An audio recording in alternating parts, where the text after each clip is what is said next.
Собственикот на радиото Канал 77 во наредните 45 дена треба да докаже дека не постои недозволена медиумска концентрација кај овој радиодифузер.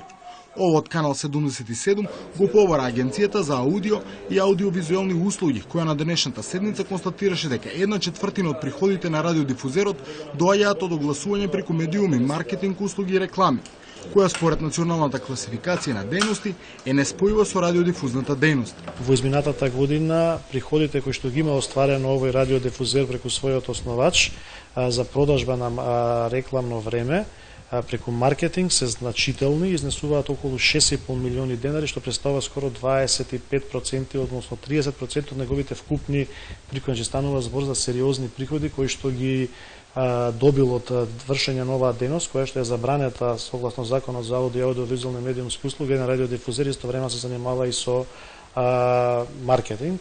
Основач на радиостаницата е правното лице ГБЦ Комуникации, друштво за трговија, услуги, маркетинг и комуникација од Штип. Според агенцијата, спорно е што во називот на друштвото стои зборот маркетинг. Се дозволува на радиодифузерот, значи сега првично во рок од 45 дена, да достави соодветна документација која што му бивала во полза на радиодифузерот, во овој случај на Канал 77, да ја објасни ситуацијата.